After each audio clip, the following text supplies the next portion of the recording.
반갑습니다. 장교수의 내교육TV 라디오 산책 브레인 편집장이 읽어주는 브레인 기사입니다.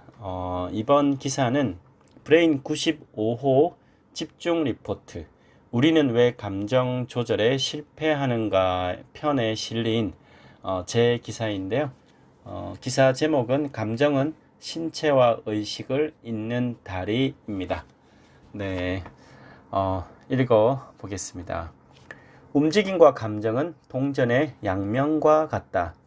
필자가 재직하는 대학에 74세 최고령으로 입학한 심윤식 학우는 졸업 후 감정 코칭 강사로 활동하고 있다.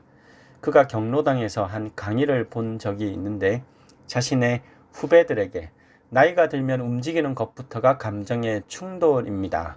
라고 했던 말이 또렷이 기억에 남는다. 현대과학에서 제시하는 감정행동 기제를 아주 잘 표현한 말이라서이다.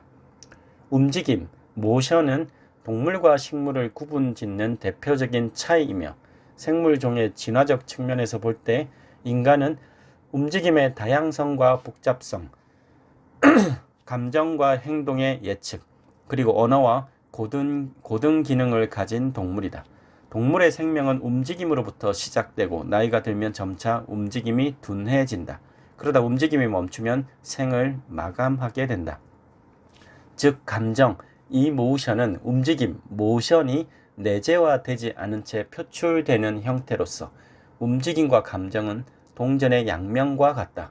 몸 상태가 좋으면 외부의 자극에 대수롭지 않게 반응하여 넘어가지만 피로하거나 지쳤을 때는 사소한 자극에 감정 반응이 쉽게 일어난다.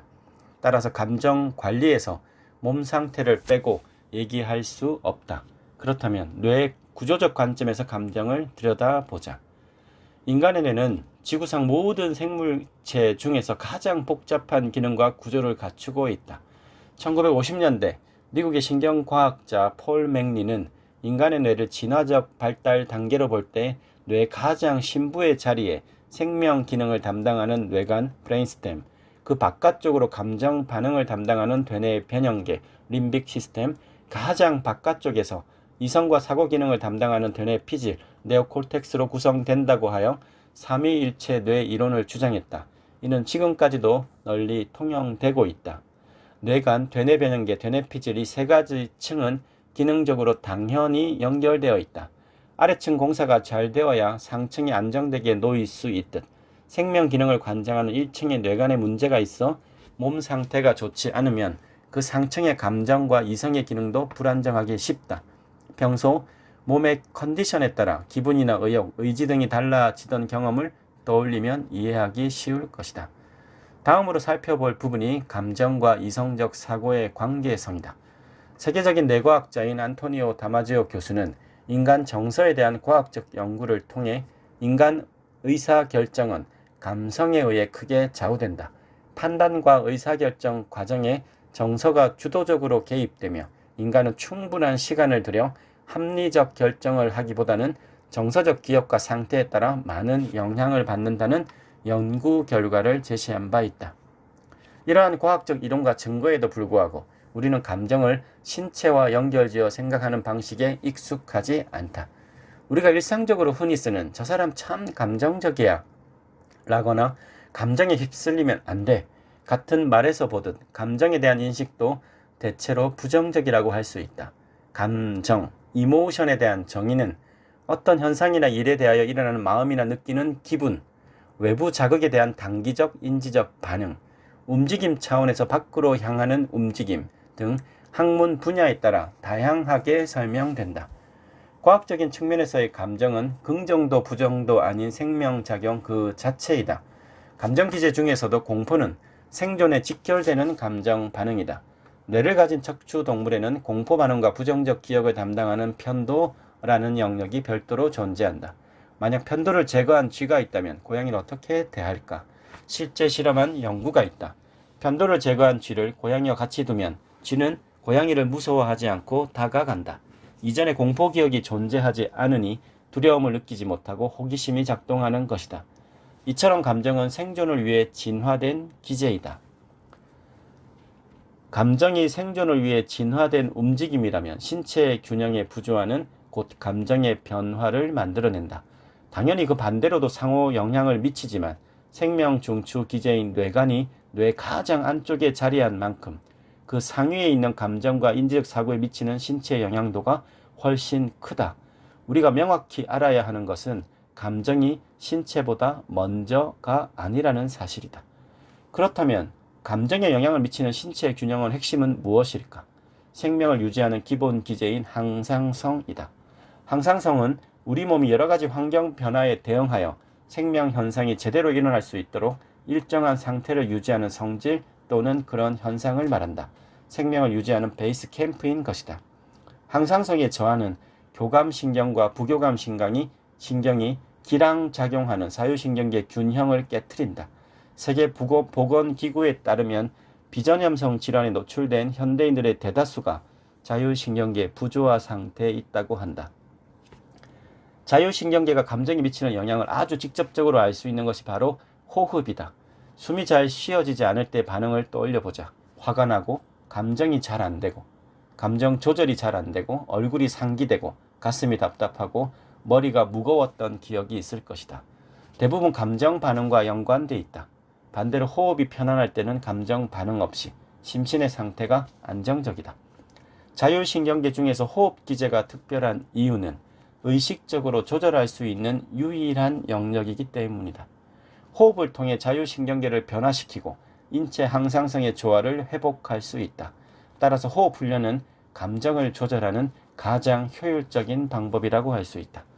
감정을 어떻게 조절할 수 있나요? 기업 특강이나 교사 직무연수, 학부모 대상 강연 자리에서 가장 많이 듣는 질문 중 하나이다. 그 질문에 대한 답을 얻기 위해 나는 지금 내 뇌를 어떻게 인식하는가를 되짚어 볼 필요가 있다. 뇌를 심장이나 간, 신장 같은 생물학적 기관의 하나로 생각하고 있지는 않은가? 대부분의 신체 기관은 기능에 심각한 문제가 있으면 이식을 할 수 있다. 인공심장처럼 인공물로 대체하는 것이 가능하다. 그러나 뇌의 경우에는 문제가 완전히 다르다. 뇌는 정신활동을 담당하는 기관이어서 뇌를 바꾸면 사람이 바뀌는 문제가 일어난다. 뇌는 단지 생물학적 신체 기관이 아닌 것이다. 자신의 뇌를 느껴보라고 하면 대부분의 성인은 주름진 뇌의 형태를 떠올리지만 어려서부터 뇌 교육을 접한 아이들은 밝다, 어둡다, 무겁다 같은 말로 상태를 표현한다. 뇌를 고착된 기관이 아닌 상태를 변화시킬 수 있는 대상으로 인식하는 것이다. 뇌를 변화시킬 수 있는 가장 결정적인 매개의 몸. 마음 기제의 총사령탑인 뇌를 변화시킬 수 있는 가장 결정적인 매개는 바로 몸이다. 뇌가 하는 일은 기본적으로 뇌 바깥에서 오는 정보를 처리하는 것인데 그 바깥의 대표가 바로 몸이기 때문이다.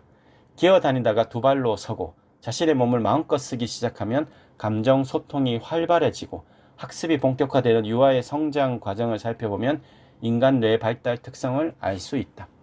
태어나자마자 바로 뛰어다니는 동물과 달리 인간은 환경과 상호작용하면서 오랫동안 발달 과정이 이어진다. 태어날 때 300~400g에 불과했던 뇌가 몸과의 소통을 통해 신체에 대한 조절력을 키우고 감정 기제가 발달하는 단계와 인지학습 단계를 거치며 놀라운 수준으로 발달한다. 이 순서를 보면 몸을 조절하는 기능이 먼저 발달하고 그 다음 몸 바깥의 대상과 상호작용하여 감정과 인지 기능 발달로 이어진다. 이렇듯 인간의 두뇌 발달 단계를 보면 전체적으로 감정이 몸과 마음에 미치는 영향을 보다 명확하게 이해할 수 있다. 결국 감정 조절은 몸에서 출발해야 한다. 자신의 몸을 낯선 타인처럼 대하고 있다면 몸과 친해지는 것이 우선이다. 사람을 알아갈 때처럼 자신의 몸에 관심을 기울이고 대화를 나누는 것은 몸과 친해지는 아주 좋은 방법이다. 뇌교육에서는 뇌와 친해지는 활동으로 뇌체조를 한다. 뇌체조에서 중요한 것은 동작, 호흡, 의식 세 가지이다. 근육과 관절을 이완하고 기혈순환을 촉진하기 위해 몸과 마음의 상호작용을 중시하는 것이 일반적인 스트레칭과의 차이점이라고 할 수 있다. 같은 동작이라도 자극이 오는 부위의 의식을 얼마나 집중하느냐에 따라 신체의 반응이 달라지기 때문에 의식의 집중과 호흡의 흐름은 특히 중요하다. 뇌교육은 체계적 훈련을 통해 몸과 마음의 상호관계 속에서 신체적 균형감을 회복하고 감정 조절력을 향상하고 의식 확장성을 이끌어낸다. 감정은 억제가 아닌 조절의 대상이다. 뇌를 생물학적 대상이 아닌 활용과 개발의 대상으로 인식하면 감정에 대한 태도가 달라지고 자신의 감정을 더 잘 다룰 수 있게 한다. 네, 글쓴이는 장래혁 글로벌사이버대학교 내교학과 교수입니다.